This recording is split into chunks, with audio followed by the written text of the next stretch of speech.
This episode is dedicated to the great work of Movember, the leading charity changing the face of men's health. After recognising the need for advocacy work, especially amongst first responders, Tom was brought on as a Movember Community Ambassador in 2024, after first taking part in 2020 during his own mental health crisis, which almost claimed his life. The Movember community was there for Tom when he needed it, and he is incredibly proud to represent the great work they're doing for men's health globally. Links to Movember and all supports mentioned are in the show notes. Hello, and thank you for joining me on this podcast, From Experience, the Grief Collection. I'm your host, Bianca Welsh. I'm a mum, a lost mum, a restaurateur with a behavioural science degree, and a proclivity for all things to do with trauma, grief, and mental illness. I've got a lot of personal lived experience, and this is the podcast I wish I had after experiencing my own grief and loss. So why would I do a grief podcast? What might I add to the vast podcast world? I'll provide you with stories that might help you feel seen, feel less alone in what you're experiencing or have experienced, perhaps an idea on how to navigate the healing journey, because there's no playbook for grief. There's no guide. We all grieve differently, thus we all heal differently. Perhaps you're helping support someone on their grief and loss journey. Maybe you're just curious about how some people overcome the worst time of their lives. The thing with grief is that this is the one given in life. It is the one thing we will all experience at some point, the loss of someone or something that we love. As the great wordsmith and musician that is Nick Cave quotes in a letter to a fellow griever, if we love, we grieve. That's the deal. That's the pact. Grief and love are forever intertwined. Grief is the terrible reminder of the depths of our love, and, like love, grief is non-negotiable. End quote. Yet we rarely talk about it in the Western world. We're never prepared for it, but perhaps we can never be prepared for it. I wasn't, but I hope if we were more open to talking about it and aware of other people's journeys and stories, we might feel less alone in the dark depths of grief, and perhaps the healing journey might not feel as daunting. Just a heads up, on today's episode, we'll be speaking with a first responder and discussing some distressing topics, as well as suicidal ideation. If this is too much for you today, maybe come back another time. If you need support or resources, please see the show notes or reach out to your loved ones who make you feel safe and seen. I acknowledge the Tasmanian Aboriginal people as the original owners of this island, Trawana Lutruwita, Tasmania. I'm on the country where the Taranata Panir, Paninaher and Lita Myarina clans of the Stony Creek Nation converged. I pay my respects to elders past and present and recognise the deep connection to the land and waterways. I express my gratitude in being able to live, work and play on this beautiful country. Sovereignty was never ceded. I honour the rich tradition of storytelling as a vital way of passing down knowledge, culture and history through generations.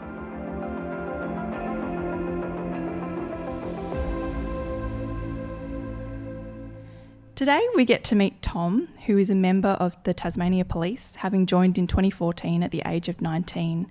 He is currently a Detective Senior Constable investigating some of Northern Tasmania's most serious drug and firearm offenders. In 2020, Tom was diagnosed with complex PTSD, severe depression and anxiety, largely as a result of repeat exposure to a range of traumatic incidences, the toll of which nearly claimed his life. That same year, he took part in his first Movember campaign, shedding some light on his battles and raising funds for the charity in the process. Undoubtedly, it was a cry for help. In the years that followed, and with much work, Tom ultimately recovered from his diagnosis. He is a passionate mental health advocate and proud Movember Community Ambassador. So welcome to the podcast, Tom. Good afternoon. So today we're going to speak about a different type of grief, and one that comes with the loss through trauma.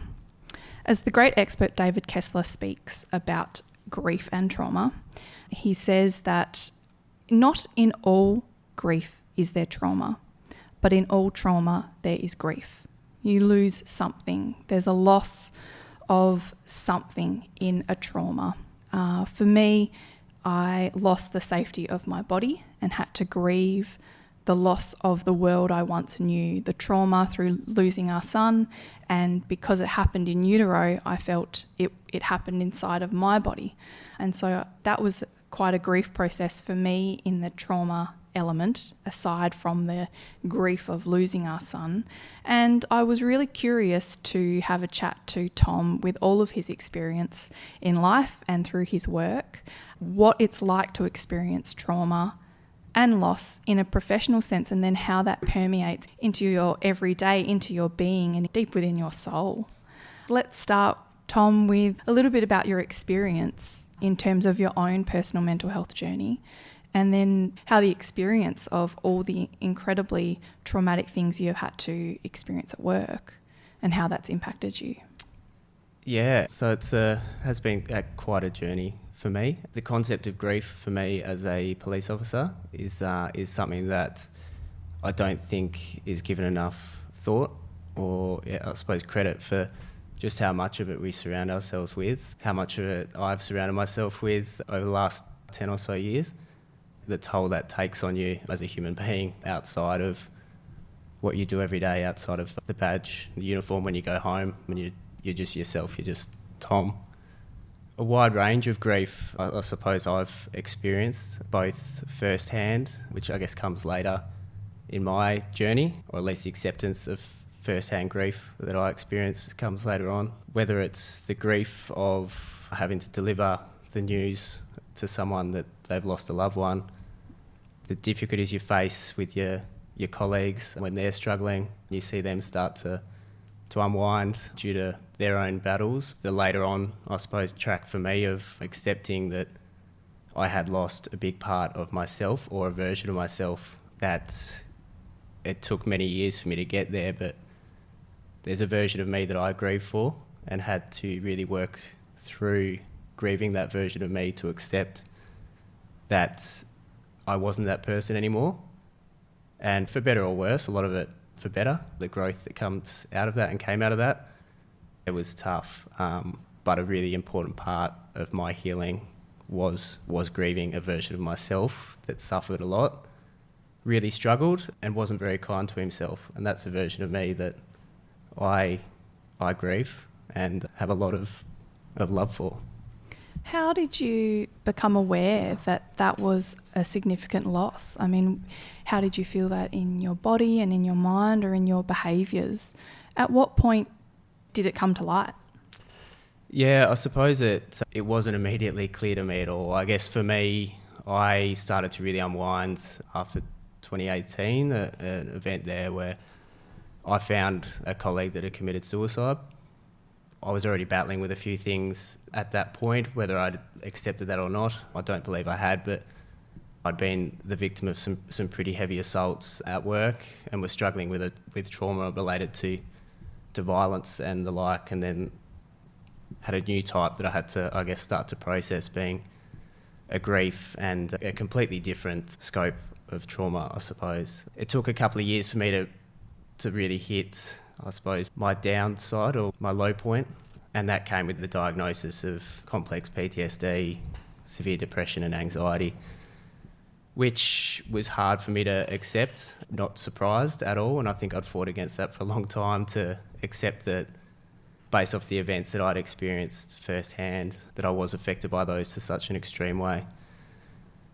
It wasn't until I really started to recover, which comes over the next few years following 2020, that a big part of my recovery was working with my psychologist through that grieving stage and working on that past version of me, having conversations with them now as the current version of me, the one that is a lot kinder on himself, accepts that some things aren't normal to experience and see, and that certain things that have happened to me or I've been a part of throughout my career deserve a little bit more kindness to myself. And it was through that stage that I started to break in that side, being, I suppose, the grief side, and actually grieve and really feel a lot of compassion for that time in my life where I was the hardest critic of myself. I didn't let myself feel any empathy,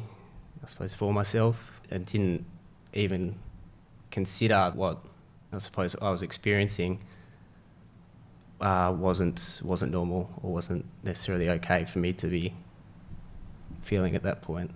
And do you wish in hindsight that you had known how to give yourself compassion and empathy? And in a way, would it have been a somewhat preventative or at least a proactive or gentler way to get through some of those really tough times that you've witnessed some really awful stuff? Yeah, absolutely. I wish nothing more than for that version of me to have been kinder to himself. The other effects of the trauma and the like that I was experiencing were bad enough without me in my own head, the voice that I have to listen to every waking moment, wearing itself down, being so critical of any fault that I saw in myself, any sign of potentially weakness or vulnerability that I allowed myself, I suppose, to believe that made me less of a person, not as capable of doing my job, weak for, a cliche. If things could have been a lot different for me, I feel, if I had have understood or allowed myself at that point in my life to have that compassion, or I would have been a lot more proactive in seeking help and persisting in getting the right help if I felt I deserved that. Yeah.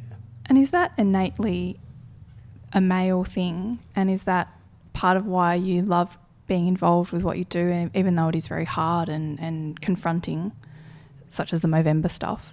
I believe it is a really deeply ingrained part of male culture and not a good part. We aren't good at talking, and we are very solution-based, I feel, whereas someone in those situations, when I did try and open up about it and talk, I could tell I made my mates uncomfortable. I'm very lucky to have support networks and community outside of my job. I think that's incredibly important. But I felt I made them uncomfortable, and I then withdrew, I suppose, which only delayed my ability to recover and really come forward, I guess, with my recovery. I don't think enough males, certainly then, were talking, and then that's compounded even more, I believe, in emergency services, or at least my experience in the police, is that layer again is multiplied of our fear of showing weakness or vulnerability, when from my experience, with hindsight, it couldn't be further from the truth as far as the strength you get out of showing that vulnerability and really, really opening up about it. I've never felt stronger, personally. And I love that. I find that so incredible for a male, a person in the industry that you're in, to say that is really brave. And I wish more men would be more vulnerable like you. You've got incredible self-awareness to be where you are now. Looking back, what are some of the symptoms and signs that you could start to see when you were really deep in that trauma and, I guess, untreated trauma? Yeah, absolutely.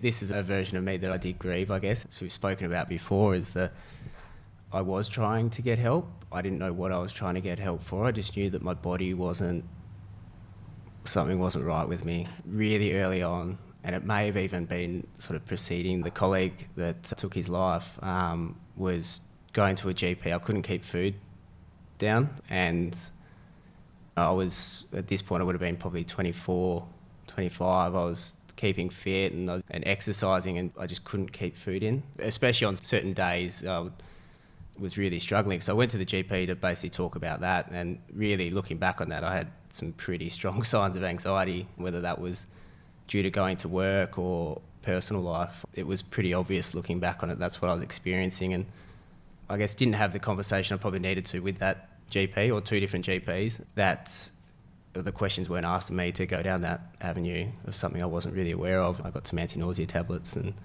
on a couple of occasions and was sent off, and that's over a 12-month period where I was trying to get help for something that I guess misdiagnosed, or whatever you'd like to call it. So that was a big symptom for me, the disrupted sleep.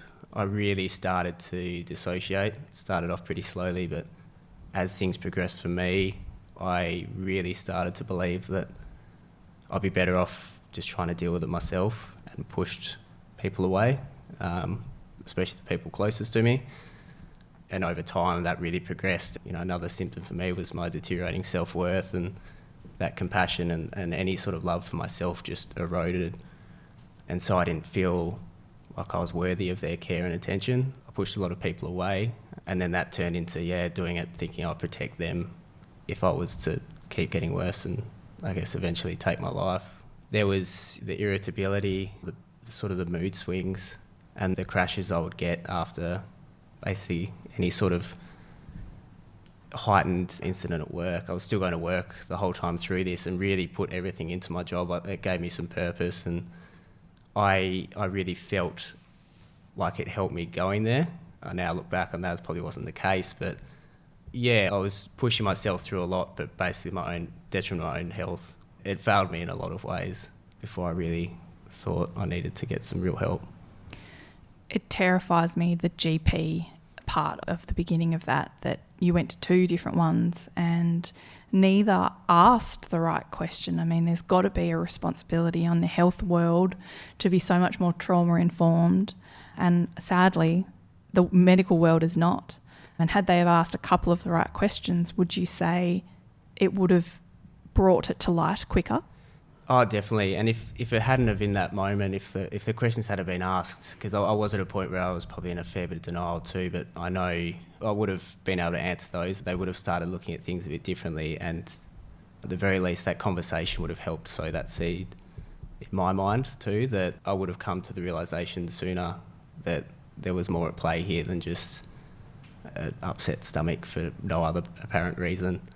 And I think a lot of that comes down to the human element, is the individual. And I went through a lot of GPs with different medications and the like before I really found one that I think really got it, which if it was the case where it didn't come down so much to the human that you're behind it, and there was a bit more awareness and training, it really could have benefited me at that point in my life. And that, I think, is the disappointing thing for the general public to understand, and so many people do not, that relationship with your care provider, be it your GP, the psychologist, psychiatrist, counsellor, whomever you are seeing as the professional, that connection really counts for so much. I mean, you'll find research articles that will show that it accounts for as much, if not more, than medication.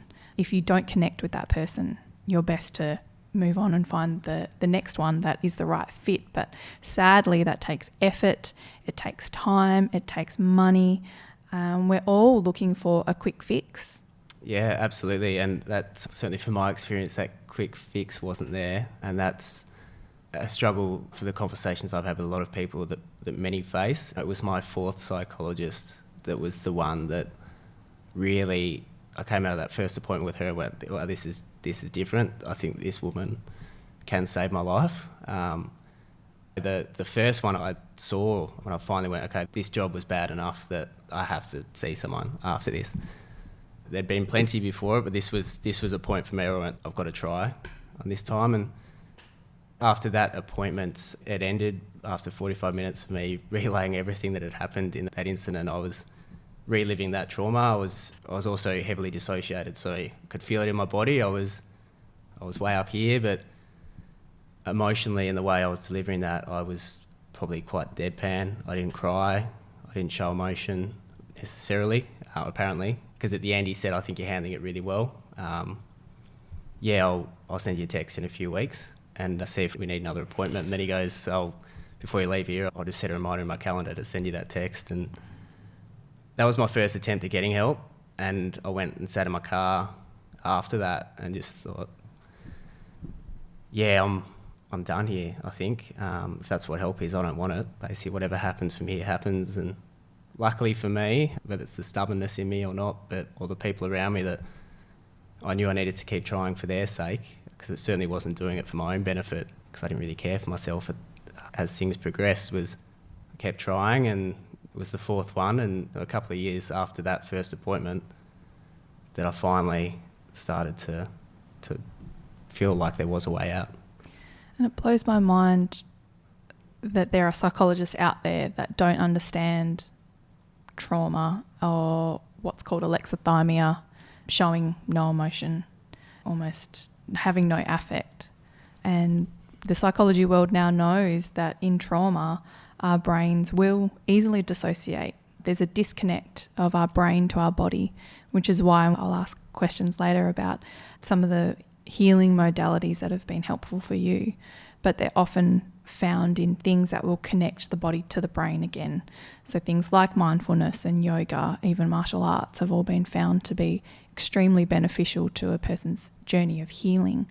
And that dissociation is almost a form of coping. It's trying to get you through witnessing or experiencing the worst moment of your life, things that are absolutely terrifying, where you are either experiencing it for yourself, the fear of dying, or you are witnessing someone else dying or in danger. And that can have, of course, your body and your brain are going to disconnect. So for a professional not to understand that would be, I guess, a common symptom, blows my mind. Which my question to you is, now that you have this amazing self-awareness, and I know it's a journey, it's never going to be sort of finished, do you feel when you are now in really stressful situations or in very traumatic circumstances, can you almost feel the dissociation, or that you are actively trying to stay within your body? Are there techniques that help you now that you've had some really amazing therapy?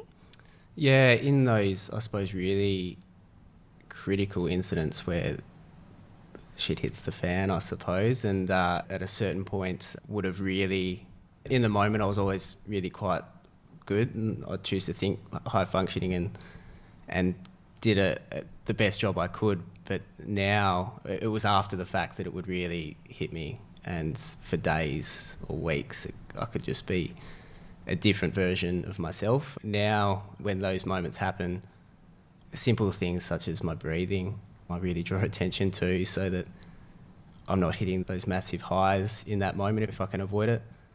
I suppose I get a lot of purpose out of the awareness of keeping an eye on the others around me in those situations too. And in that aftermath, for me, it's more how you deal with it immediately following it that makes the biggest difference in my recovery, or not letting it become another trauma.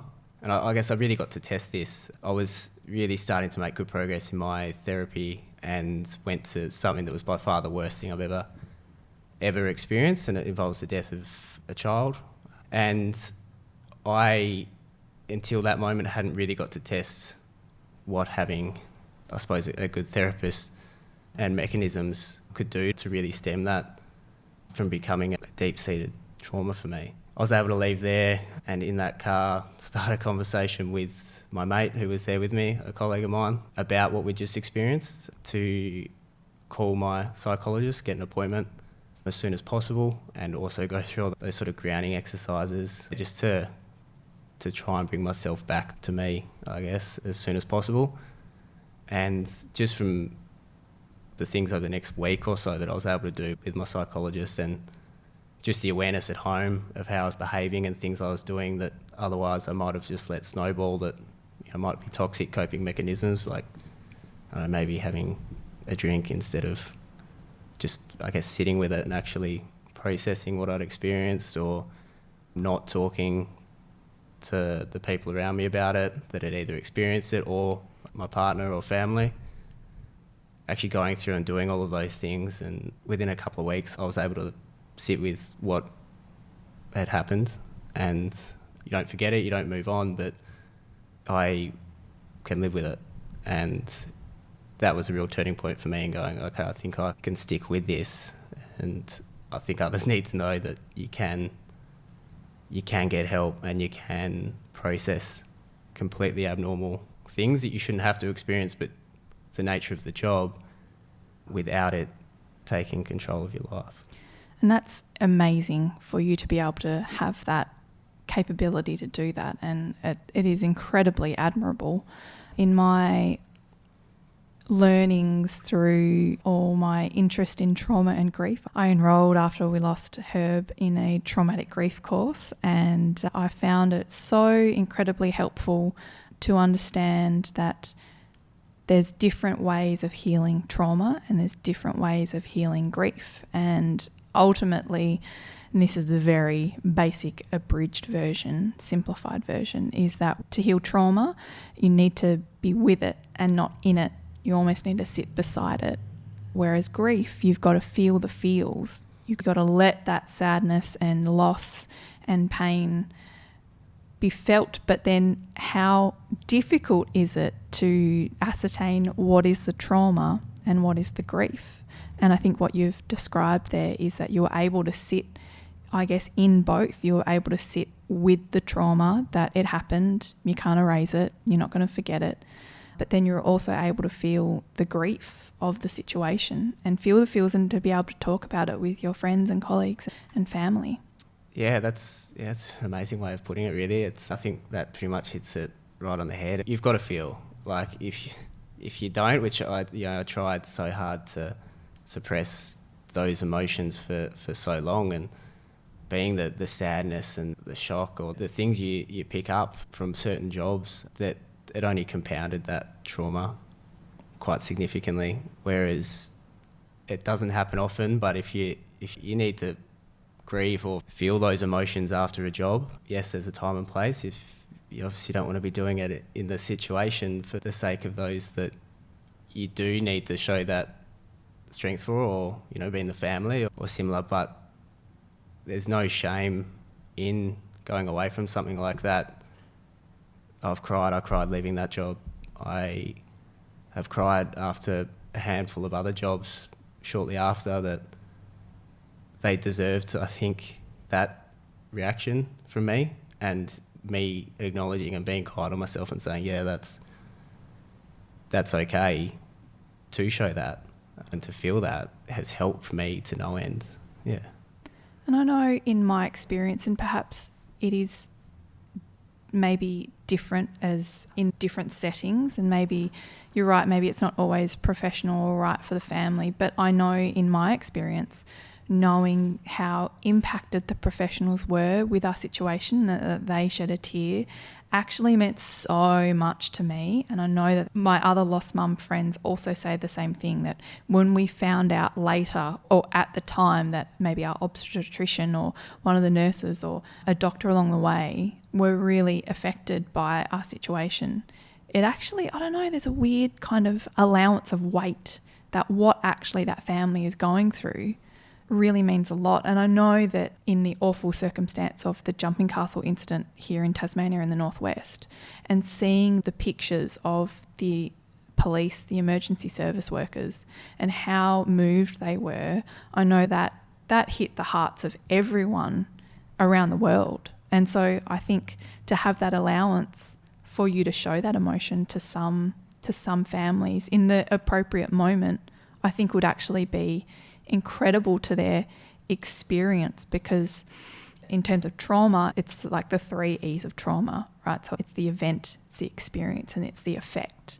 And that experience part, often it's not just the event that can have the impact, it's the things that happen after, it's the experiences after, and it's often having to deal with professionals and emergency service workers that can sway things either way. It could actually traumatize people more or actually allow them to begin to heal. So I imagine, I know if it was me and a situation and I saw a police officer shed a tear, I think it'd be really moving.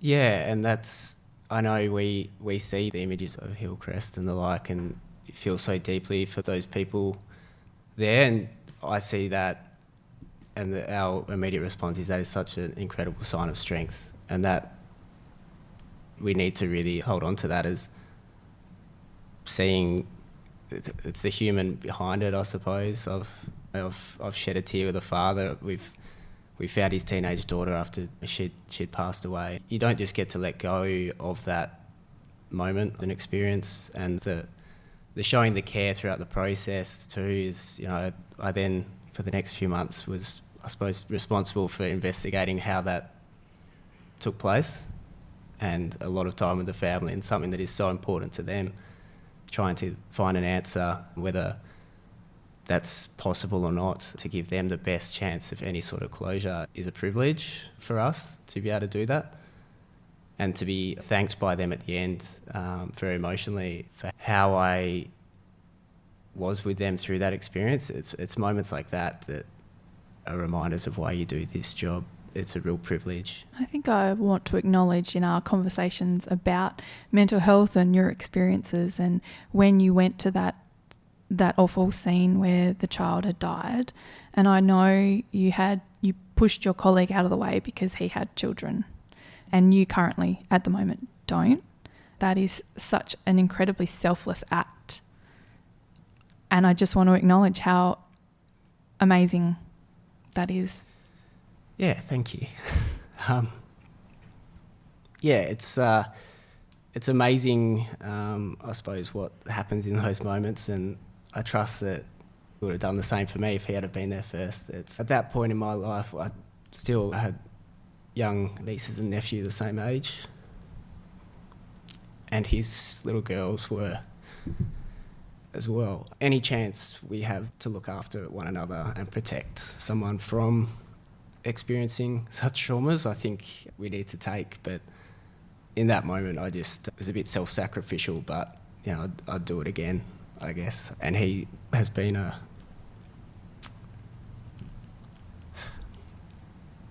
he's been a massive rock ever since then. We're actually out that day. He'll be happy for me to share this. He shared it throughout our recent Movember campaign. I took him out that day because I realised that he wasn't okay. I wasn't sure what it was. I just knew there must be something going on with him. I wanted to talk to him about getting him into to potentially see a psych and get some help. We're out doing that when this job came in just around the corner, and all of a sudden we're thrust into the midst of... Yeah, wow. Something quite horrific. It's how the cards fell that day. It is, and it's fallen that way a few times, but you can't plan for these things. And at that point, and I do mean this, it's better me than someone else at that point of when it happened, because I knew what it was like, as we just spoke about, to know that you do have stuff to fall back on and you can work through it. That was what I tested it out on, and that after that I strongly believe that there wasn't much else I wouldn't be able to work through. And I can't say the same for him. Obviously we're out having that conversation to try and get him some help, but that's my concern for many people in our line of work, that they're not equipped to deal with it like I wasn't in the long term. And it's really want us to look after each other better for the systems which are starting to work, I think, to look after us better. I guess that's why I'm doing what I do. And I think conversations can save a life, and those taboo topics, which is the whole purpose of why I'm doing this, we need to talk about more. And so my next question is about one of the really hard parts of your journey was the suicidal ideation. I'd just love if you feel comfortable to talk a bit more about that. Yeah, so it was around the time of 2020 I got my diagnosis. It's quite a blur, that period of my life. There's 2 or 3 years there that really are just snippets of real lows.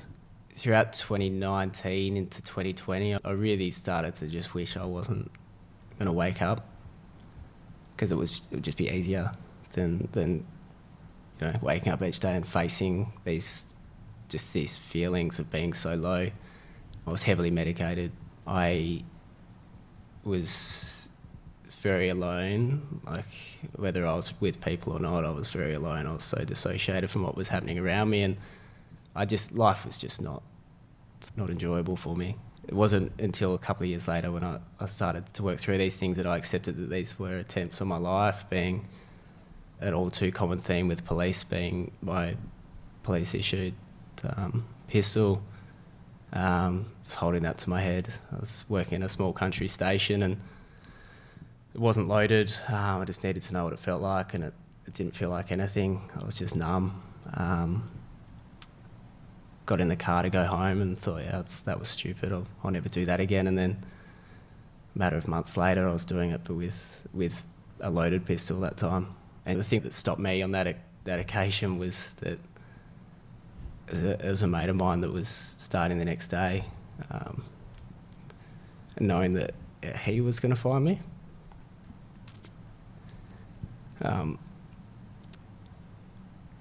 And that just comes back to, I didn't care about myself, but I still have this deep care of others. And thank God he was working the next day, because that's what stopped me. And then it was every day, I suppose, there was some sort of consideration or thought to going down that path, and it was no real way to live. I was getting help. Well, I was seeing a different therapist throughout this process. It wasn't help, and big learning for me out of all of this is just because you're doing something about it. I had 60-something sessions with this person that made me significantly worse. Just because you're doing something doesn't mean it's helping or it's right. If it doesn't feel right, which this one never did, you do deserve better and to keep trying or to look elsewhere. And I didn't feel like I deserved that, and wasn't talking to anyone about my experiences, so they could have gone, no mate, that's not right, that's dangerous, it's not healthy, and point me in a different direction. So I just thought I had nothing else to live for or to give in getting better. Medication and bad therapy and some other toxic coping mechanisms that I'd developed, and it was a real low rock bottom for me. Tom, I'm so sorry, because it's a really, thank you for sharing, because it's so vulnerable for you to share that. And I'm just so sad for you to have to go through that period in your life. Yeah, thank you, and so am I. This is the version of me that I've grieved for, and still, I feel incredibly sad for that time in my life. And for me, it's easy to, I feel incredibly sorry for the people around me as well, but for the first time in the last sort of 18 months, I've been able to really feel sad for myself and those few years that I lost to my mental health. And just that I was living life that way. If I could go back and teach myself or get myself out of it, that's what I'd do in a heartbeat.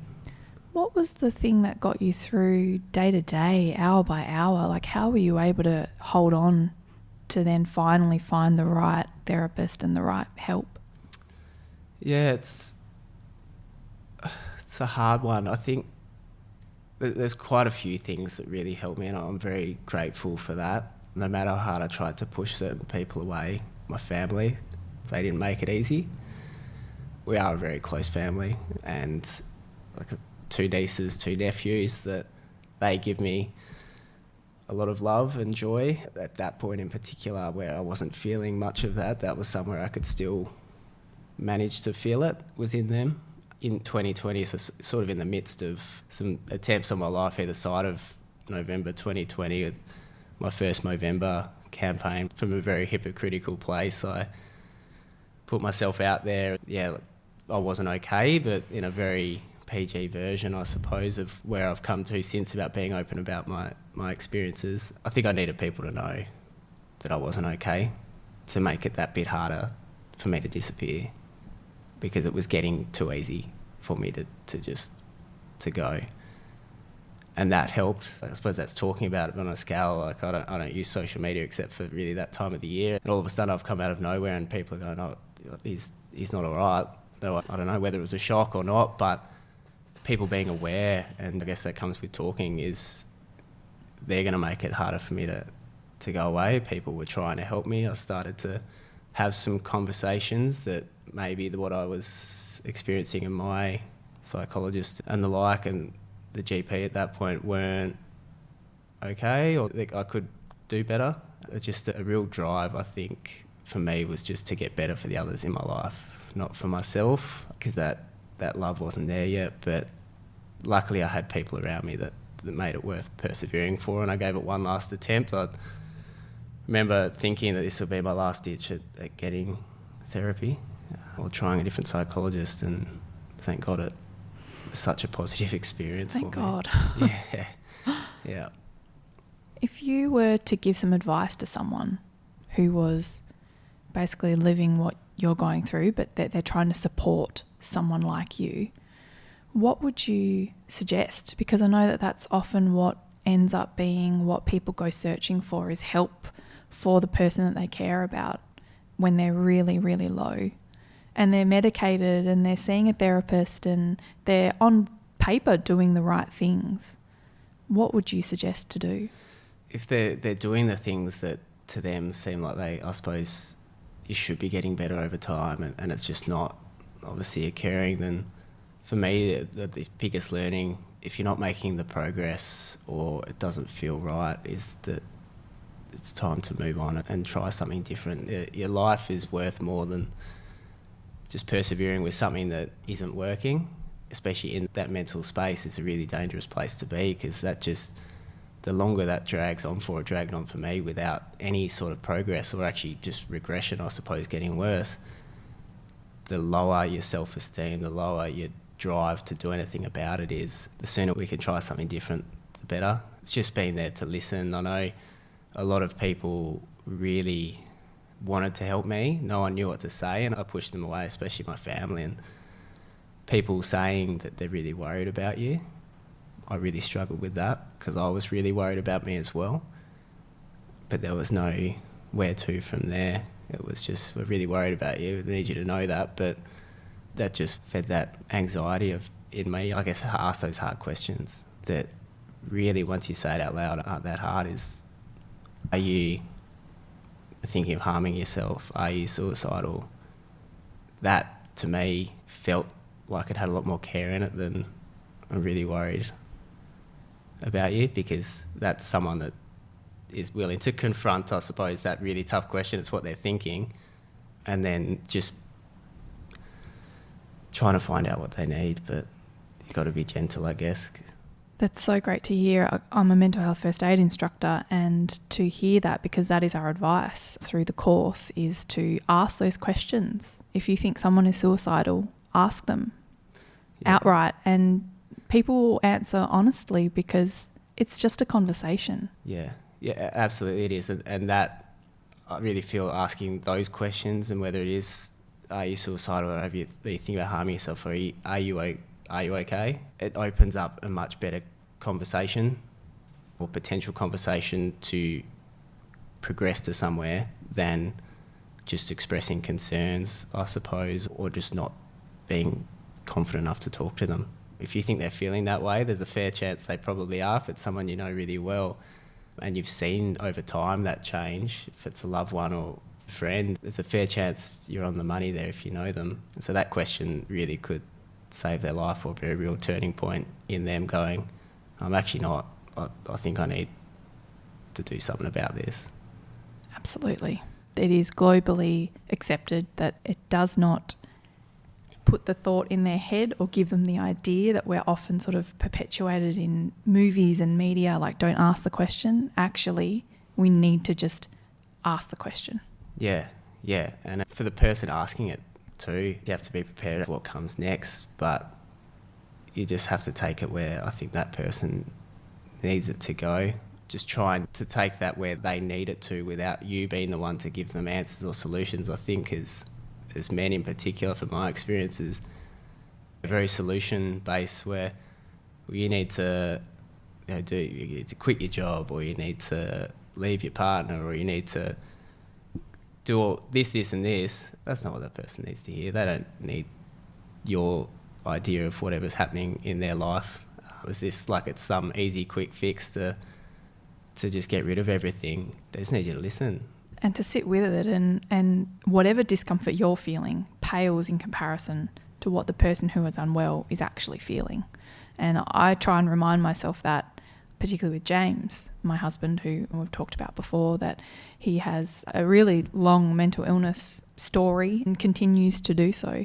And the times where he's told me that he has been suicidal, it breaks me as his wife, as his life partner, as his best friend, as his business partner. It absolutely breaks me, and I absolutely hate hearing it, and it hurts. It's really hard not to take it personally that he would be happy to leave me behind.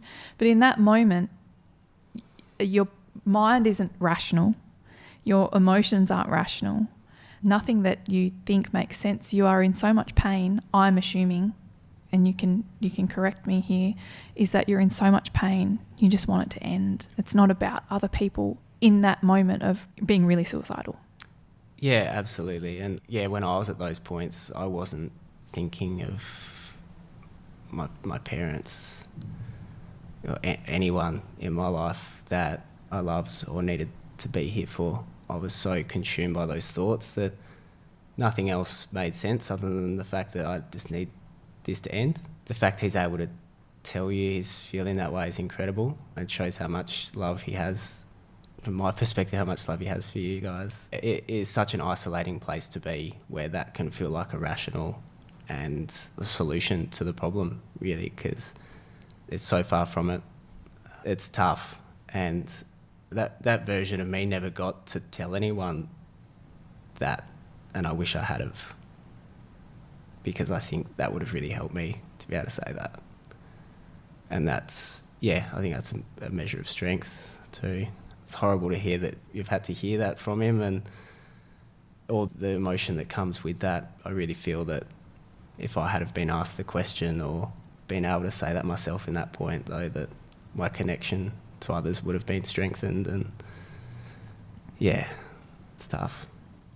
It is, and it's really hard to receive the answer if you are brave enough to ask someone you are concerned about, for them to say, yes, I am. And it is really hard. I know for me, I want to jump into solution mode with my degree and my knowledge, and I don't know it all. But in that moment, I sort of think I know it all. And I think that I can, right, let's do this. Let's set a plan. Let's do this, that, da, da, da, da. But at that moment, all James needs me to be is to be with him, to sit with it and to hear him out. Yeah, absolutely. And I think that from that, in time, comes the ability for you to have those solutions and work out the plan. It's not in that moment, is it? It's No. in the days, weeks following. That's right, months even. Yeah, Yep. yeah, because in that moment, you're right. He just needs you there, and that's, yeah, it's great that he's got you. Thanks. Just going back to a question about the grief piece and in your profession. I imagine, as an outsider looking into industries, particularly emergency services and the medical world, where you are dealing with death of other people, how it's like, do you feel you can grieve the situation or that person and almost feel when you walk away, do you almost feel like you're not entitled to grieve for them because you're not their family, you don't know them? Is that quite a difficult thing to grapple with? Yeah, yeah, definitely. It is tough. And again, something I don't think we give enough thought to or credit to ourselves, that you do just, you walk away from, whether it's the hospital or a house where is a family's just lost someone. You've spent the last 4 or 5 hours with them, whether it's through natural circumstances, suicide or otherwise, and you've been around it all while they're grieving someone and sharing their stories, or you're there to learn about the person and why they may have passed. From our side, from a professional side, to investigate it, and you take in all these details and the emotion, and it can be really hard to not to let that affect you, and sometimes it does. And I think we get good, probably not the right word, but at separating ourselves from the human or the emotional side of it, to just as like a coping mechanism or a survival tactic for our own mental health. It's not always possible though, because from my experience, some will hit home harder. I've had a suicide where, for reasons I still don't really know why, it reminded me of my dad. I've had experiences where I've had to tell a father that his son, who was my age, had died. He was foreign, so I had to do that through the interpreter, who was his son, who was a few years younger than me. He was a teenager. So I've had to absorb all of those emotions. The father with his daughter, as I mentioned earlier, where you do, through the nature of what we have to do, which is investigate and dive into these people's lives, there is an element of grief there for learning about the person and feeling what they're feeling. And do you feel in turn that is why you're so good, I don't know if good's the right word either, at dissociating and putting up that barrier, because you have to professionally do that almost every single day, that's why you're so good at it with yourself? Is that you've almost built this wall around your self Yeah, I think so. And that is something I've had to really work on, almost tearing down to actually deal with things for me personally better since going through a lot of therapy and the like, was once I knew how to actually deal with it without just putting this wall up, around my self, where, you have to, just to protect you, that at the end of that day goes home and has to have normal conversations, or go to the supermarket and just live your life outside of your job, because you work to live. You don't live to work. There's more to life, and there's this strange separation where all of a sudden I think I really lost how to deal with my own emotions, or what they even were. A big part of me, it's my PTSD and the like, was I've lost for a long time where my mental illness began and Tom Moir as a person began. I didn't know anymore where I was, or where the line was of me and what I should feel. And I think a lot of that came from just building up these walls over time and forgetting, or never really learning, as someone that joined so young without life experience, how to process grief or stress, or all these emotions that can really bring you unstuck. So what are some of the things that have worked for you, Tom? And I know we've spoken outside of this about EMDR and the incredible impact that has had. Yeah, EMDR for me was a massive saving grace, and it alone, I needed to do a lot of work around it too, but EMDR was probably the single biggest thing that took all the rough edges off for me. Luckily, my psych, Dee Cooper, incredible woman, she was able to do some basic sort of therapies with me to get me to a point where I was safe enough to come off my medication that had been built up for over the last 18 months, 2 years, to the point where I could trust that I could get into the EMDR and have really good effects from that whilst not being clouded by the medication. And we work through countless traumas that the beauty of EMDR is you peel back the obvious ones and you work through those. It uncovers ones that I never gave myself credit for actually did affect me in both my personal life and work life, and uncovered countless different things that had actually been a trauma to me. You don't forget about them. It's not like erasing them from your brain, but they're a part of you, and they're a part of what has created me as the version of myself that I am now. So I can live with each of those without the trauma effects when I think about them or talk about them.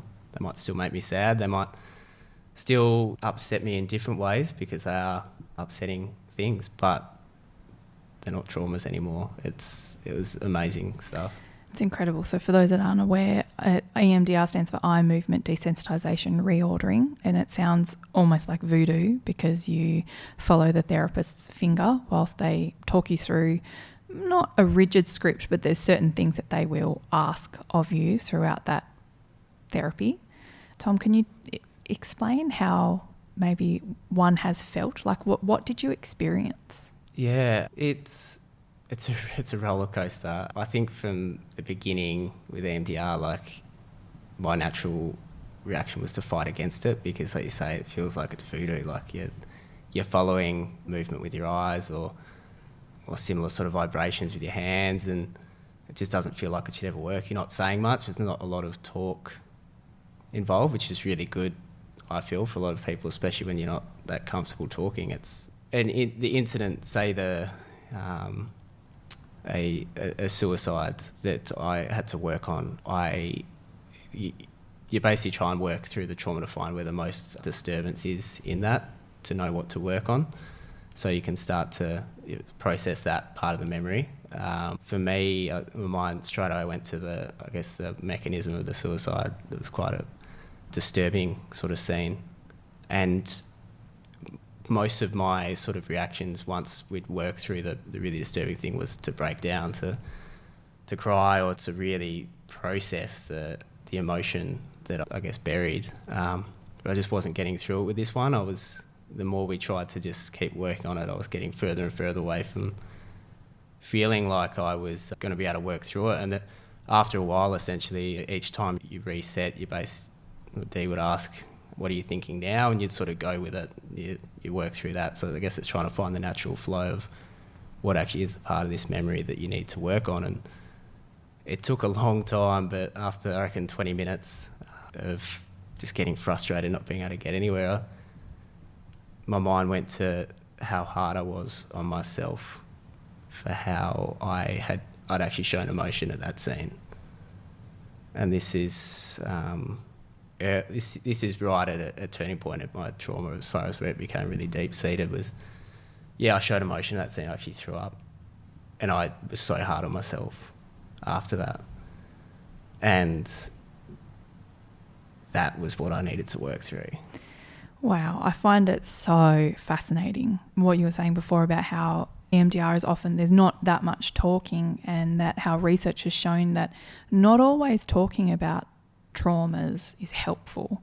And actually there's a part in our brain that they've found at the front, Broca's aphasia, that actually disconnects from the brain in certain traumatic experiences. And depending on your biopsychosocial makeup, depending on how you're feeling on the day, in a traumatic scenario, your Broca's aphasia in the prefrontal cortex will almost shut down. So then that's our language centre.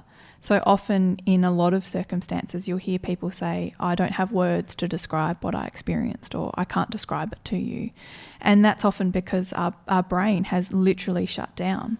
And so for us to be able to relive a scenario or a feeling or a situation in a safe environment with a professional who's very experienced at EMDR, because there are some out there that aren't as experienced, to be able to relive it in a way that they don't have to describe it but can feel it in your body, in your brain, can be incredibly helpful. And then to reframe it and to reabsorb it in a way of meaning, I guess, is what you're sort of describing, is actually getting to the core. Whilst again we all think that traumatic experiences are just about the event itself, but actually it was the effect it had on you was actually the thing that had probably traumatized you more than the actual event that you went to. The effect, but then the effect I had on myself, I think, was the biggest part. And it was this real turning point for me, as far as with D, of being aware of, I've been so critical of myself at points of showing emotion and not being able to get in. At that moment, I failed. I didn't hold it together and do my job well. I was a failure, whereas I was upset. I was affected by what I was experiencing, but I beat myself up so much about that I think that was a real change in when I started to feel that sadness for myself. And we became aware that that was something I really, really needed to work on, was some self-love and undoing years of just being my own harshest critic. Was that moment of going, I've struggled with this incident, but the reason I haven't been able to really move on from it is because it's shaped how I've treated myself for years. And that was such a great example to share. Thank you. Thank you. To me, that showed the value of EMDR, and we've worked on it with many things since. The incident we were talking about before, where I got to test how therapy worked for me, if it was really something that could keep me in this job. And I was doing EMDR that same afternoon. And, a few days later, and through doing that, I was able to process that whole incident so much faster. And my friend who we went out to have that chat with, he was doing it too. So it's, life-saving stuff for me. It's so powerful. Would you say you are not symptomatic from complex PTSD at the moment because of that therapy? Yeah, I'd say so. It's phenomenal. I really believe that is the main...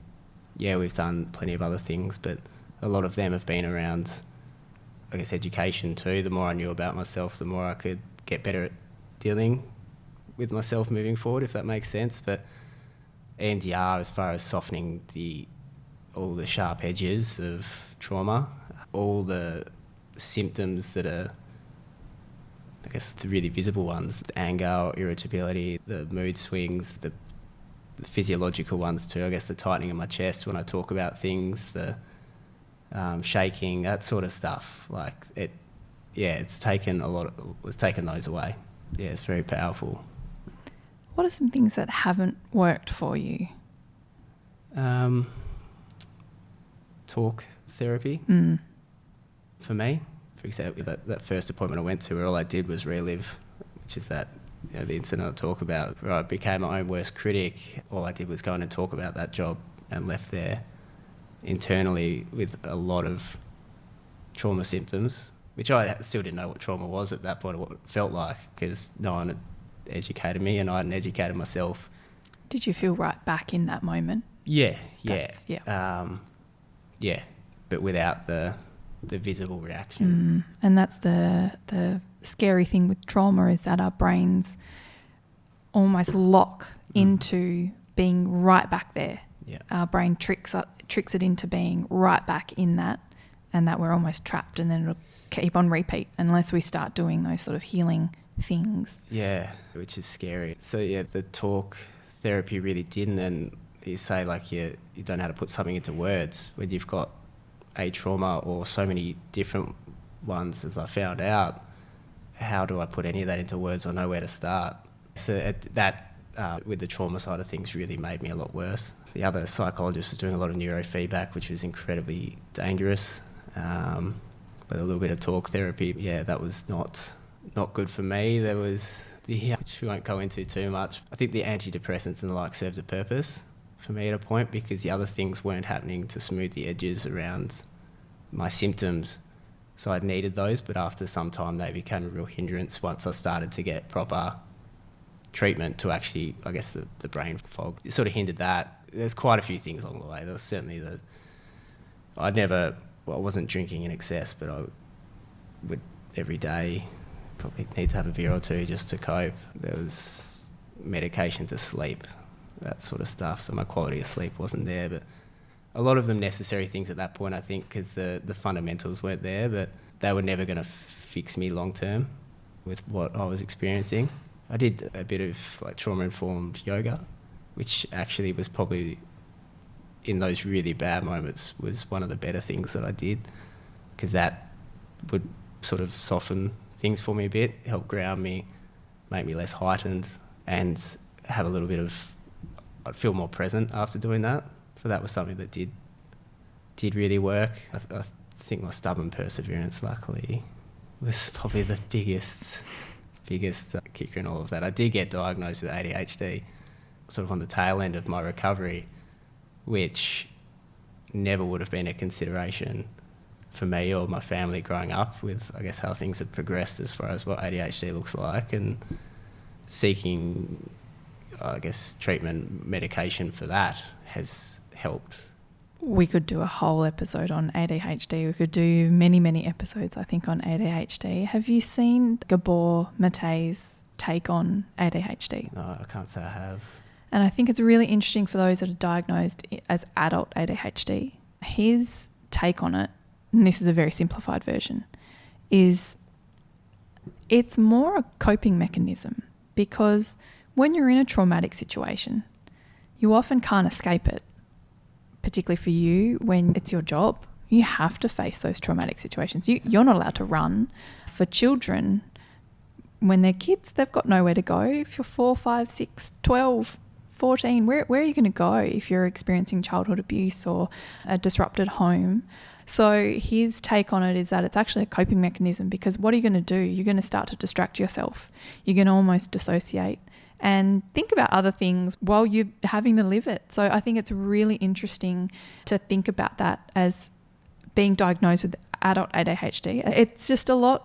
It's a lot to think about and process. Yeah, I think that's something I definitely want to take a look at. For me, it's been something that's like, it's my mind. My mind is a million miles an hour. I think it's something that makes me good at what I do for work, because I can deal with a lot of chaos and also get really, really fascinated by some of the things I get to investigate. From the trauma side of things, it meant I didn't switch off from the negativity in my life. I didn't get any reprieve. I couldn't sleep because my mind wouldn't stop. My mind wasn't interested in anything. I really struggled to have hobbies, interests, passions at all at that point in my life. I didn't. No matter how hard I tried, it was just hooked on how sad I was, how flat I was, how my life was falling apart, and would feed the self-doubt and criticism constantly. Whereas now, medication, it's taken away the baseline depression that I'd feel every day, which is a nice change, because even once I got through the other side of things, I thought, well, things are still really not that easy, and this has helped that side of things. It's helped quiet my mind. So things like this, I don't know, I can't say I would have changed much, but if I had have been treated for that then, it may have helped me slow down and actually process things. But it also did give me this ridiculous drive just to wake up each day, go to work, do well, not show anyone that I was struggling, go home, I'd fall apart. It's pushed me through a lot, and I am actually quite grateful for it. I know not all ADHDers like this term, but it can be a superpower. And in your circumstance, and I think especially in hospitality, it's sort of like, is it the chicken before the egg? Which is the first thing? Because I think if you have that neurodiversity, you are drawn to more dynamic workplaces. So you're probably more drawn to work in a crazy kitchen with a million things going on, different pots and dockets and things. And then another one is emergency services. No day is ever the same. You're doing a million different things all at once. You're dealing with different people, different scenarios, all at different times. And actually that hyper focus, so I think we've been sold a lie in the name of it, attention deficit hyperactivity disorder. The attention deficit part, I think a lot of people have focused on, especially when I was in school, that it's a distraction, but actually it's a hyper focus, and you can't choose what you hyper focus on. So I think in dynamic industries like hospitality and police force, you don't get the choice, but it changes in front of you without you having to change your hyperfocus. Yeah. And then when you do have the ability to hyperfocus on something, your wellness, your state of mind, I know for James, he was so hyperfocused for so long, and still sometimes does, on his health. Like, it is just, he will throw everything at it. And I don't have time to go through the list of all the things right now, but he will throw everything at it to try to feel better. And I find now, looking back, that was actually a hyper-focus moment or time in his life. Yeah. And that side of it can be, for him, I'm sure it's had its real positives. And sometimes I guess it can definitely be a negative if you're hyper-focusing on the wrong thing. And I know there's a lot of people that I work with that now that I'm aware, you can go, the people that are really good in chaos, a lot of them, it's the menial, the mundane tasks is where I might falter. It's when things hit the fan and it's chaotic, it's when a lot of us come into our own, and I think that's the type of people you probably want in those situations, or to get your meal out on time, like you said. Like, just chaos is where I often feel the calmest. Definitely. But then I guess there's when that comes with acceptance, or when you've got that diagnosis. I know a lot of people will experience a grief in that, going, oh, if I'd been diagnosed with this earlier, and had I been medicated earlier, or had I had tools in my toolbox to deal with this earlier, well, how different would my life look? There's a grief in that. Do you sometimes feel that? Yeah, I haven't with this one, really. The timing of it all in my life, I found out, he won't mind me saying this, through my brother, who I think went through a different, maybe that type of a reaction to it. And he was quite reluctant to tell me, because he thought, maybe the conversation was a bit awkward. He said, I thought maybe you could benefit from, and he was sort of tiptoeing around it a bit. And my response of like, yeah, amazing, was I don't think it was what he was expecting. Because like, well, no, that's really good, because if that is the case, you know, I've come out the other side. I've been more or less cured of these diagnoses, or recovered from them, and I'm still finding life tough in different ways. Like I'm still not in the same ways at all, but just it's not as easy as I feel it could be. And so I jumped at the opportunity and didn't look back on my life, I guess, with moments where I would have been better for knowing necessarily. I know I had to try way too hard at school and luckily did well, but I think school was my hyper focus, or doing well was. I just wanted to please, I think, growing up, and that was an area where I felt I could, so I tried a lot harder than I probably would have liked to, but so it didn't really negatively affect me. I just think that maybe certain parts of my recovery or the way I might have handled certain traumas or the like could have been slightly improved if I had have known. But my life for knowing and being diagnosed has certainly improved just on the day-to-day. That's wonderful to hear. Yeah, it's cool. Tom, is there anything else that you wanted to share that has helped you in your journey?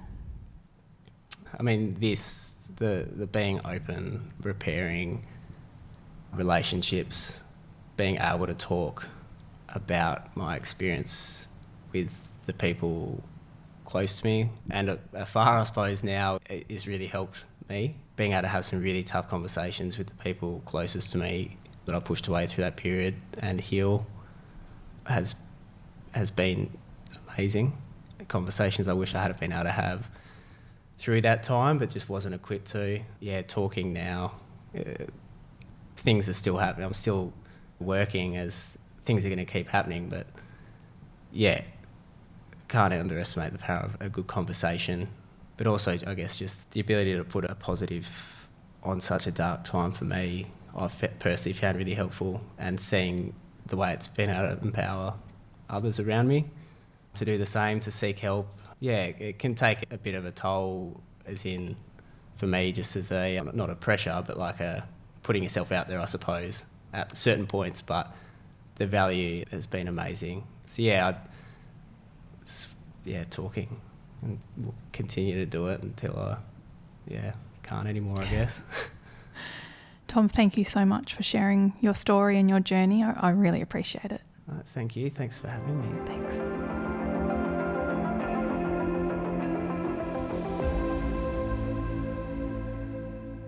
Joining me to unpack the last interview is Dr. Maya Franston. She is a psychologist, health behaviour change consultant and researcher based in Tasmania. She earned her PhD in psychology in 2012 and is internationally recognised for her work in promoting health behaviour change using incentives. Dr. Franston is the owner of Trig Psychology, a private practice located in Tasmania, where she focuses on health behaviour change, working with first responders, adolescents and adults navigating significant life transitions. Her approach is characterised by authenticity and pragmatism, drawing from her varied life experiences. She uses a range of psychological treatment paradigms to get the best outcome for her clients. In addition to her private practice, Dr. Franston serves as a psychologist in schools and is an associate researcher at the University of Tasmania. Her research primarily focuses on smoking cessation, particularly among pregnant women, and has led Tasmania-wide clinical trials exploring the efficacy of novel, incentive-based interventions. Having stepped away from active research, Maya's passion project is science communication and can often be heard on ABC Radio sharing mental health hacks. Originally from Denmark, she has called Tasmania home since 1994. Beyond her professional pursuits, she enjoys engaging in outdoor adventures, endurance sports, and travelling both locally and abroad with her sons. Welcome, Maya.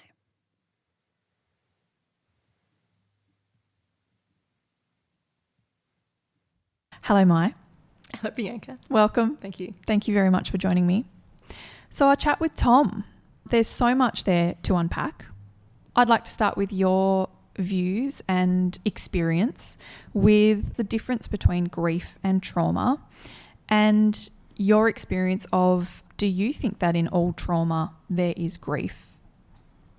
Now, you actually pre-warned me about this, and I'm still trying to work out if there is a concise way of differentiating the two. And there definitely are differences, but I don't know if it's that clear cut. And I think that's because, of course, you can have, as you said in your discussion with Tom, whether one lives in the other, and you can't have one without the other, but you can have grief without trauma. And I guess the biggest distinction for me is, for most people that I see, when I see grief, I see someone who is very aware that there's been a loss of something, not always being able to articulate what that loss is, but they're aware that they're sad, that they're grieving something, something's missing, maybe acutely aware of it because they've just been through a separation, or there's been a loss, there's been a death, or there's been something quite recent, and whether it's tangible or not tangible, it's something that they identify as being the cause or the catalyst for that grief. So I see that in their presentation, the classic emotions that we associate with that, the sadness, the loss, the depressive symptoms and all that sort of stuff. And I guess I would say that obviously not all grief presents like that, and it can present as lots of other things, but that's a good sign for me that there's something's missing. So that's, I guess, a hint. And obviously throughout this podcast you've talked about the absolute complexity of grief, and that it's so much more than feeling sad or having lost something. Trauma, I think often with trauma is when it comes up in a session, it's usually not because someone is aware of it.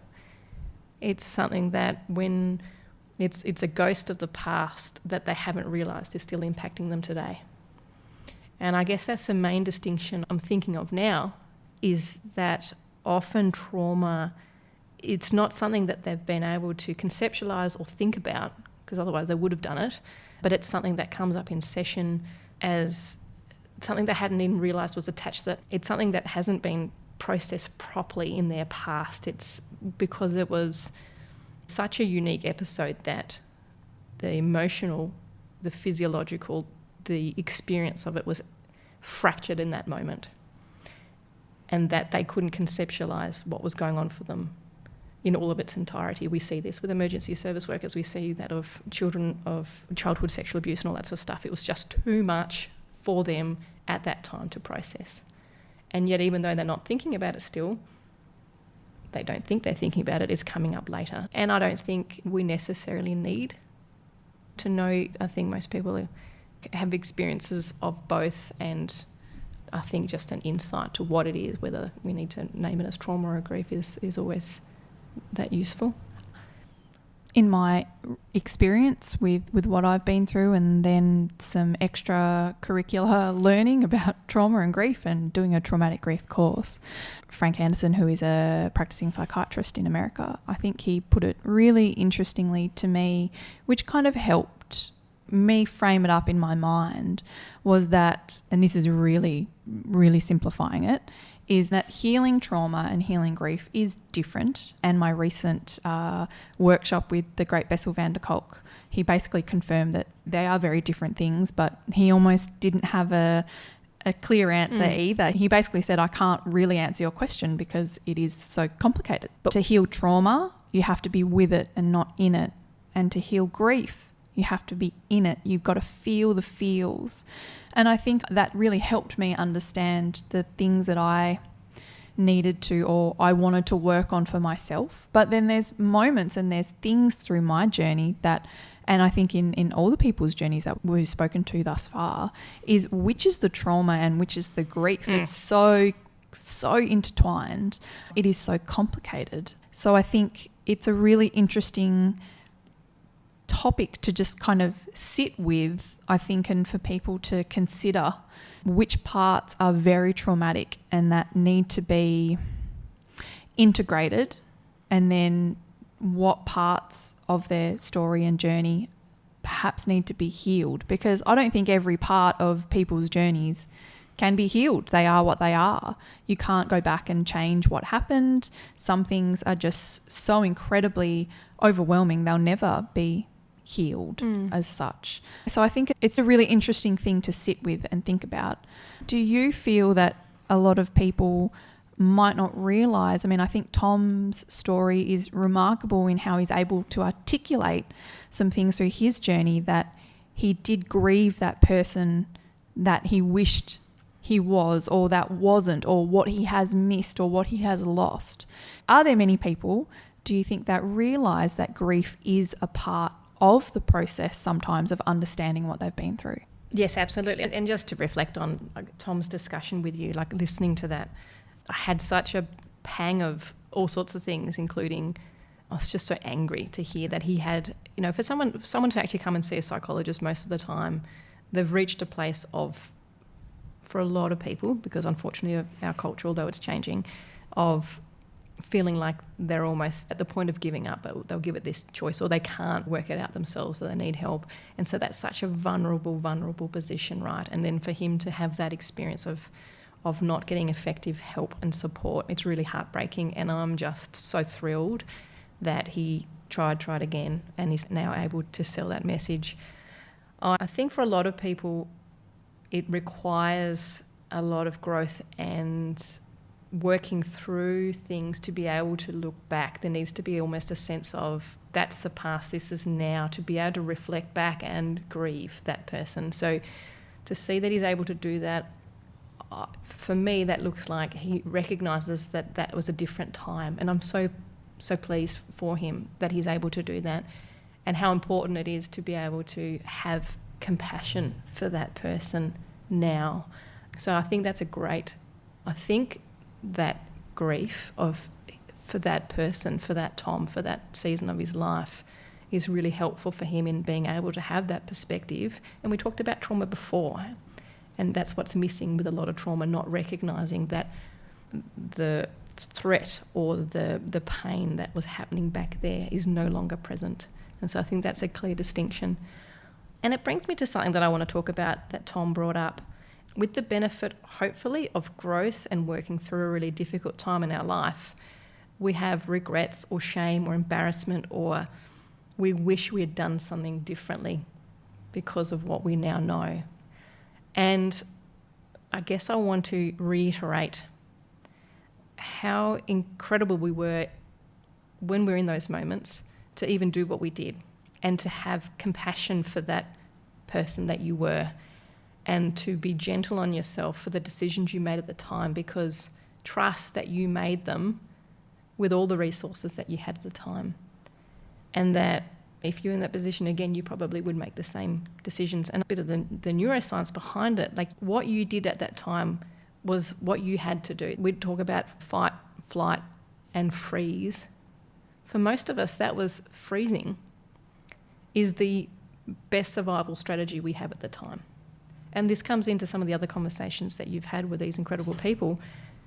For these mega events in our lives, there was so much going on that actually the stress, the enormity of what was happening had well and truly exceeded our capacity to deal with all of that in that moment. And so for Tom, the fact that he withdrew, that self-protection mode, there was a reason why he closed in on himself. He had to.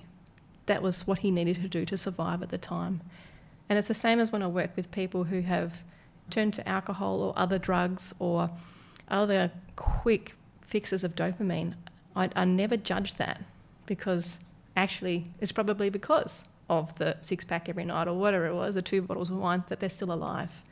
It was whatever adaptive function they had at the time.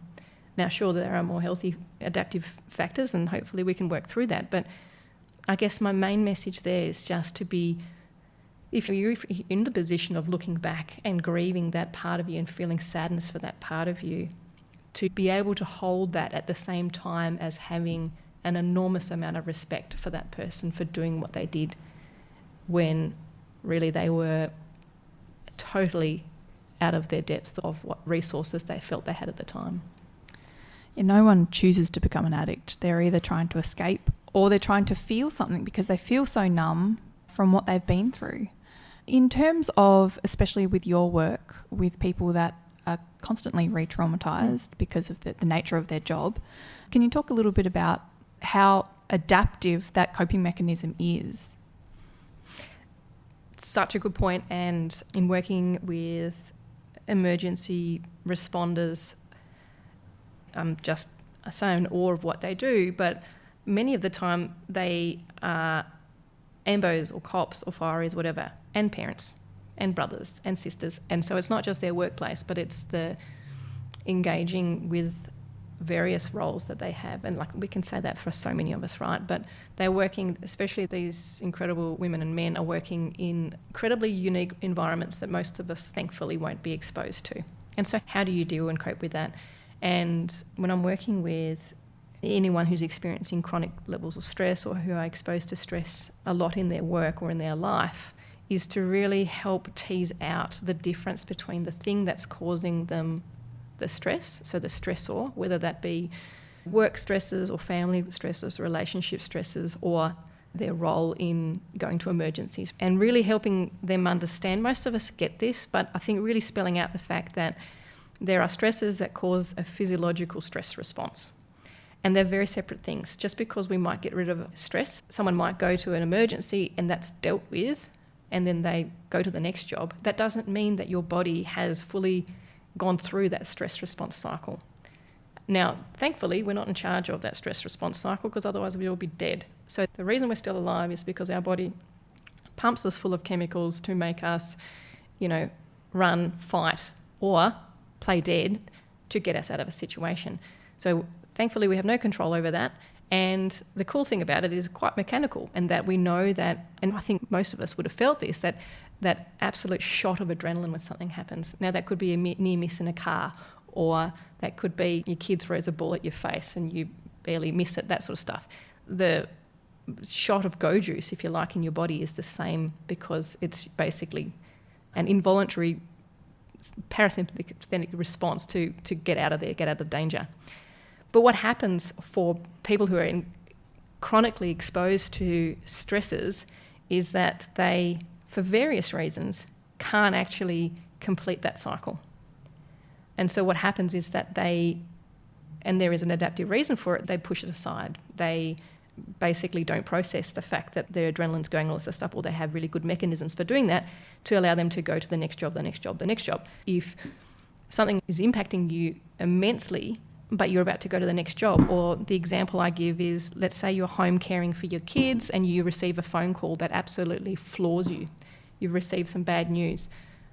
You can't, in that instance, break down and cry and crawl under a blanket, because there are kids in the house that look up to you for safety and protection. So it's not safe to allow yourself to feel that emotional. Or it might not be socially acceptable to get up and punch the person in the face in the cafeteria because they're a complete jerk. Or the one we see so much is that we have grown up being told that it's not nice for women to get angry and assert themselves in a workplace.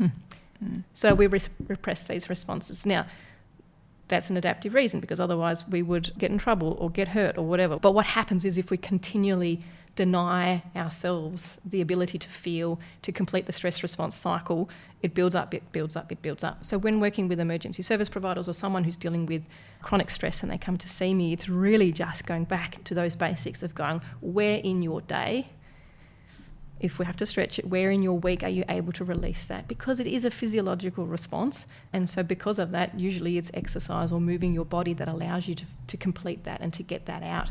So once you kind of understand the mechanisms of it, I really struggle with the word self-care, because I think it's overused, and people also, because of our culture, deny ourselves permission to care for ourselves. So when I've explained all this, what I love to talk about is let's just switch it out. Let's call it self-maintenance. And already that change in semantics is like, oh, well, we'll maintain our car. We make sure we get it serviced and all that sort of stuff. We don't care for your car. Like, my car's revolting. I don't wash it, but I make sure it goes and has a service, because that's, it needs to go. And so I think if you change the semantics and say you owe it to yourself and your family and the people you love to self-maintain. And part of that is physiologically meeting your needs. It is exercise and sleep and diet and being able to decompress at the end of the day or during the day. So that's how we work through that. I am going to use that, self-maintenance, instead, because yes, I hate the term self-care, and so many people, they're like repulsed by the term. And I love the car analogy, and I use that often as well in my work, in that you can't drive on bald tyres. You have to put fuel in your car, and if you want to sell the car in the future, you have to get it serviced. But we don't do those things for ourselves. Going back to talk about Tom's example and how you're right, the social cues, he spoke about the response he had at one of the suicides he attended, and his physiological response. He got very upset and he vomited. And it was actually the shame that he had felt towards himself for responding in a way that his body reacted because of that reptilian brain, which is where our flight, fight, freeze response lives. And for those that don't understand the biological response, it's like the oldest part of our brain. It's deep within, just above our brainstem. And correct me if I'm wrong here, Maya. And the prefrontal cortex, it's our youngest part of our brain. And it differentiates us from most of the animal world, almost all the animal world. But we have found, and I say as in the psychology research world, we humans have found that in stressful and traumatic experiences, the prefrontal cortex will often shut down. It will go offline. And thank goodness, because you can't actually problem solve or rationalise yourself out of a situation when you're under threat. And also because of the complexity and the advancedness, if that's a word, of the prefrontal cortex and neocortex, is that the pathways are much slower. So we know, thankfully, that the bits that it requires to look after our survival, we have no control over. They do it immediately. I'm really pleased you reminded me of that part of Tom recognising it was actually his physiological symptoms of gastrointestinal issues and stuff like that that actually sent him to the GP in the first place, but maybe also that permission to go and seek help. And certainly for a lot of people I work with, there's a physiological anomaly that sends us there in the first place. So whether that be loss of appetite or increased appetite or twitchy eyes or not able to sleep.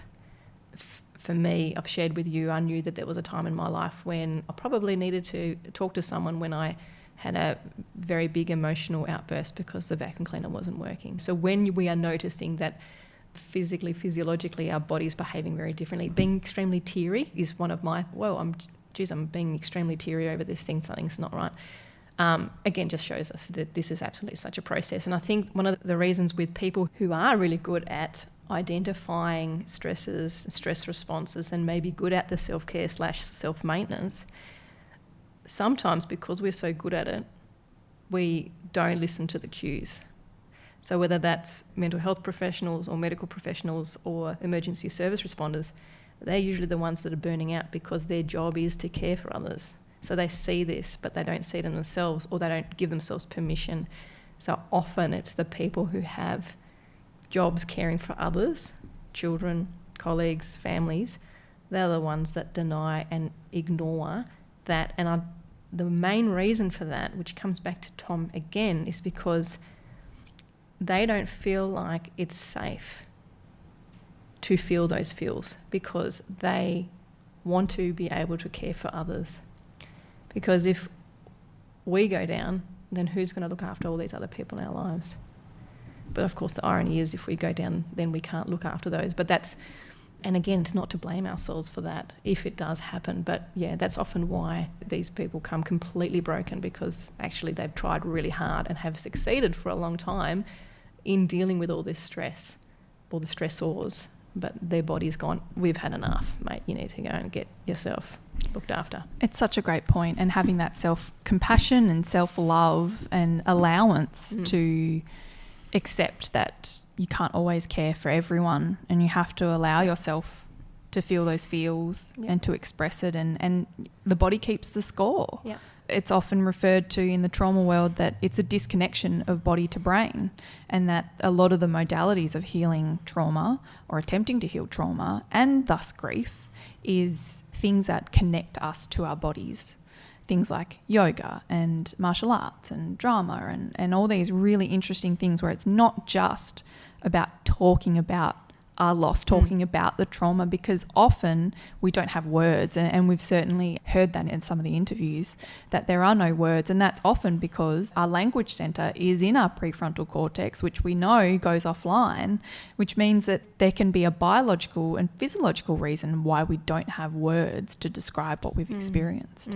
I was just going to say there were two things there. One about when the reason Tom kept going back and trying to get help, even though he had plenty of reason not to because he wasn't getting great help, was that he felt his protective factors, which we would use in our risk assessment psych world, his protective factors were he wanted to still be alive for other people. Even when he had lost hope for himself or care for himself, he kept going back to get help because of those other important people in his life. And so the other cool thing about trauma is we know, yes, it's in the body, and physiologically we need to come back to being in our body in that sense, and why the body work is so important. but also the next step is physically, socially connecting with those and actually feeling externally safe with other people. And so that's the next important bit. I think one of the things I want to touch on, one of the key themes I'm hearing in your discussions with these wonderful people that you're speaking with is this sense of an awkward conversation, and how we as humans are very uncomfortable with big emotions and big feelings. And yet for us, for your guests, when they have been at their lowest, their most vulnerable, is when they've really could have used someone else to be comfortable sitting with that discomfort. I just want to spend a little bit of time on how you do that as that other person.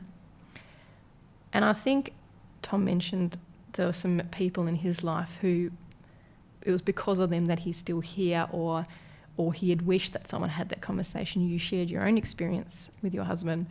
And I think we inherently want to fix people, or we are afraid, and again, acknowledging our need to feel safe as the other person, and can we feel we can hold this person's distress. As we know through the research, like if someone has made their mind up to end their life, they will do it regardless. And so asking the question, we know doesn't change their behaviour anyway, but what it does is make them feel heard and understood and not alone. And that fear of being alone and not seen, that's the risk factor there, right? And so I guess the key thing I just want to get out there is that sense of you're not responsible. You don't have to fix this. And I think if we just acknowledge that, this is in an uncomfortable place for me to be, because it is a super uncomfortable place. You are feeling all sorts of things. You're feeling scared, you're feeling sad, you're feeling anxious about where this person's at. Just acknowledging that and reflecting that to that person, but just not having to fix it, but just being beside. You're not taking the reins, you're not trying to find an antidote, and you're certainly not responsible. But I guess the question to ask yourself is, can you just be with that person? Can you sit beside that person and maybe understand? And I think that's all that's needed most of the time. I'm so glad that you've talked about that and how powerful that is coming from a psychologist. And you would say as well, as a professional, you don't have all the answers, but you're there to help guide the person to find the answers, to do the work. And so as a friend, a support person, as a colleague, as an acquaintance, of course you're not going to have the answers for someone, but just to sit with them and to sit next to them while they go through that journey can be what might save a person. It might be what saves a life, and it might be the little boost that they need to get through that chapter of their life. I want to talk a little bit about how not all traumas and grief we can articulate and discuss, and how Tom had neurofeedback treatment and EMDR. He cites that neurofeedback was not helpful for him, and I guess that's a really great example to show that not everything is going to work for every person. And whilst there's incredible research out there that shows how effective neurofeedback can be, it wasn't for Tom, and perhaps the way it was delivered was not conducive to what Tom needed. And then how EMDR was really helpful for Tom, and I know lots of people that have had EMDR now, and it's been life-changing for every single person that I know, as long as they're with a good practitioner, of course. So for those that don't know what either of those are, Mike, could you explain a little bit more about neurofeedback and EMDR? I will do my best. Well, for both of them, I guess it's an interesting one because your therapist isn't actually active in the session as such. They're both quite different, but I guess they're both speaking to the subconscious processes that are happening in our system. I don't practice neurofeedback, but EMDR, yes. And it's incredible what it can do for people, but because I'm not doing it, I find it really interesting. The person's doing it for themselves. You're just providing the safe space and the techniques for allowing that process to happen. So for EMDR, I'll try and explain it, because the interesting thing with EMDR, they still don't know exactly how it works. They have theories on why it works, and there's quite a few that make absolute fantastic sense, but they still don't know exactly what it works. But basically the premise is, in a safe space with the psychologist, and you do a fair bit of work beforehand to ensure that person can go back to those most traumatic times in their lives and not become so overwhelmed that it re-traumatises them. So you do a fair bit of work in the first instance, usually, in the way that it's done. You do a lot of work on how do you re-regulate, so whether that's grounding techniques or breath work or whatever, so that when you do actually go in and start processing these previous traumas, that the psychologist is confident that you can come back out. And so essentially what it is working on the most traumatic thing that you've presented for. And actually interesting, a lot of people go along to a session thinking they know what the most traumatic thing is, and yet one of the techniques that's used, depending on what form of EMDR you're doing, is to actually float back and go, actually, are there other times in my life where I felt like this? And usually there is. This event is actually worse because there's been something that's happened in your previous life where you felt like this, and then that compounds. So you kind of work out what those triggers are, and then the therapist supports you as you go back to that moment and feel the feels. And so you're in that space, and then the most traditional is to get that person, this is where EMDR, the word where it comes from, eye movement, desensitize, I can't even say the word. Desensitization, reordering. And yeah, reordering? Reprogramming. We should check that and put that in the notes. We should. Yeah. So the description doesn't really do it justice, right? But basically what you're doing is you're distracting your body, whether it be through eyes or through touch. So people, they find that bilateral stimulation of the eyes is really effective. One of the theories is that this is what we do when we're processing dreams at night. Our eyes flutter during REM, but also they talk about when we're walking, we're processing. So when we are scanning the ground ahead of us, we are helping with the left and right hemispheres of the brain to reorganise thoughts. But for me, the way I understand it is, in a safe space, you're putting yourself back at that time, but as you're allowing yourself, because you feel safe, because you're with someone, to rethink about that with your current adult brain that's in a safe space, you are able to process what actually happened and why it might have happened, how it felt. And it's a really beautiful organic process if it's done right, where you go through, independent of the therapist, because they're just guiding you by distracting you with their eyes while you're processing this. So you're staying in the present moment while reliving your past, and that's the key. So you're staying tied to the present while reliving your past. And what that kind of allows you to do is to put all the puzzle pieces together and to reprocess what happened. You're not changing memories and all that. Well, you kind of are. You're not, but is there false memories and stuff? Like, it's none of this. It's actually just you being able to be a third person back there and go, actually, what did happen and why did I behave like that and what happened? Oh, that's right. And so interestingly, at the end of the session, usually as the client, you're exhausted because you've done all this work right until you go through it. But by going back there, by rethinking it, it's really interesting in the days to come. After the session, the psychologist or the therapist will check in with you to see how stressful is that event still from 0 to 10, whatever. But it's actually in the days that precede, the weeks that precede, where your brain does all the work in the background, at nighttime especially, because sometimes you have some really interesting dreams afterwards, where it puts bits together for you. So that's probably a really long-winded explanation, but it's worked wonders for some people. From me as the therapist, it's incredible and works really well in certain really stuck people.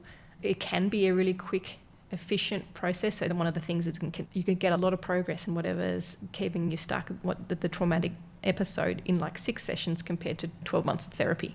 Yes. And you can do it in groups. So you can, without the individuals who have been traumatised, discussing it with other people, a therapist can sit in a room with 6, 12, however many people. It's a different version of it, but it's the same principle. And you can get people to process their traumatic experience collectively. So it's been used in refugee camps, it's been used in the current wars, and lots of different examples. It is, at the moment, there's plenty of evidence that it's really, really effective. Because the therapist essentially only says 2 statements, really, isn't it? It's notice that, and what are you feeling now? Is that correct? Yes, and this is why I struggle with it. Because I don't feel like I've been super. That's my hang up, and that's why I don't use it heaps. If I'm with that person in the session, I can tell by their body language and what they're saying, if they're saying it at all, what bits of their story is the sticking point. And so I will ask more questions about that, and we'll sit. And so then I feel like I'm a part of it, whereas with EMDR, actually the therapist is not really part of it, not necessarily part of it, because you're doing the processing yourself. So super interesting.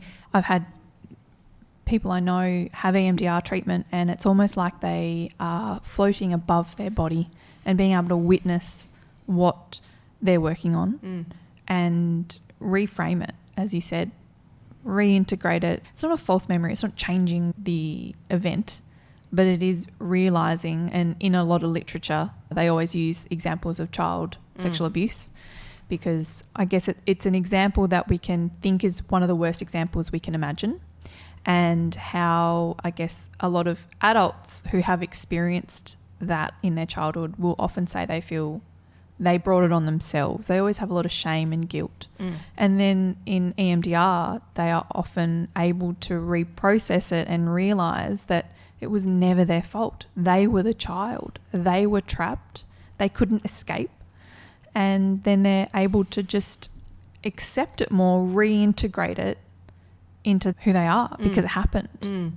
Yes, in understanding EMDR, using that childhood trauma and now processing it all, because I think we can all appreciate that how we saw the world as children is very different to how we now see the world as adults. And so being able to put yourself back into your child body who experienced that trauma and understanding it from an adult's point of view with all the knowledge that we now have, we can kind of see that. And what's really interesting about that as well, and part of the thing of EMDR, is that putting yourself back there, you even float back to earlier memories, is you sometimes don't even realise that that was the thing that you felt at that time, and that feeling of abandonment, or that you were going to die, or lack of control has so many influences in your life going forward. And what's really cool about it's like a stack of cards.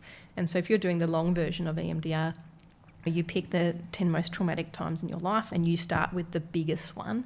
And then once you've kind of processed that and worked your way through that, and the distress of it has come right down, what is noticed is that the other stresses in your life also drop down. And they can take 2 sessions, they can take 10 sessions, they can take 20 sessions, whatever.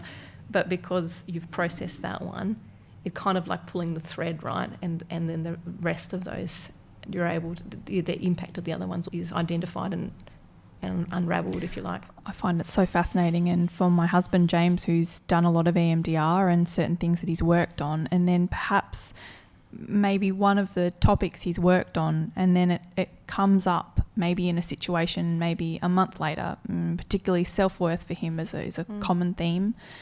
And I know he won't mind me talking about this. And then maybe something has come up in life, in day-to-day life, where his self-worth has been challenged. And it's so interesting how he can go, oh, I feel completely different about this now, and I can regulate, and I can witness it, and I can integrate it, and I can just keep going. It hasn't completely floored him. It hasn't completely turned his day upside down.